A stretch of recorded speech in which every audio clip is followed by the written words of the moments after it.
ఈ అవకాశం ఇచ్చిన మీ అందరికీ జనవరుల శాఖ మంత్రి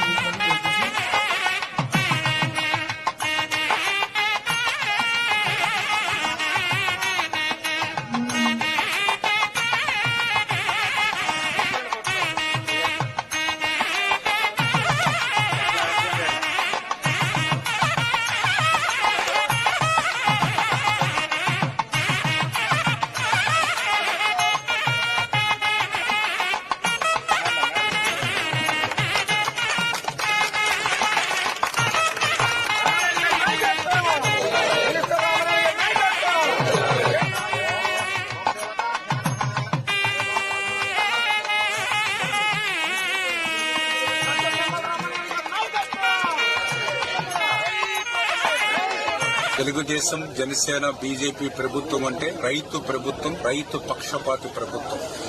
దానికి ఉదాహరణే ఈరోజు మన ఏనుగులంక గ్రామం ఈ కాజా అవుట్ ఫాల్స్ విలేజ్ చూస్తూ ఉన్నారు. ఇదే కాజా అవుట్ ఫాల్స్ విలేజ్ గాని ఇక్కడే మాధవపాలెం అవుట్ ఫాల్స్ విలేజ్లు ఉన్నాయి. గోదావరికి వరద వస్తే ఇక్కడ షట్టర్స్ గాని డోర్స్ గాని మరి మూసుకుంటే తెరుచుకునేవి కాదు, తెరుచుకుంటే మూసుకునేవి కాదు.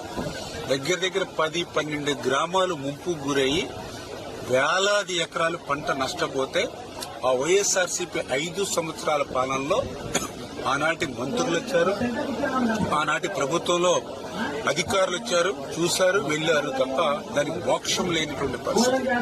మళ్లీ ఈ రోజు కూటమి ప్రభుత్వ అధికారంలోకి వచ్చిన తర్వాత ఈ యొక్క తాజా అదేవిధంగా మాధవపాలెం అవుట్ ఫాల్స్ వేస్ కి అక్షరాల 9,04,00,000 రూపాయలు నిధులు మంజూరు చేసి టెండర్లు పిలిచి వర్క్ ఆర్డర్ ఇచ్చి ఈవేళ పనులకి శంకుస్థాపన చేశాము అని అంటే రైతు ప్రభుత్వానికి, రైతు వ్యతిరేక ప్రభుత్వానికి తేడా మీరు గమనించాలి.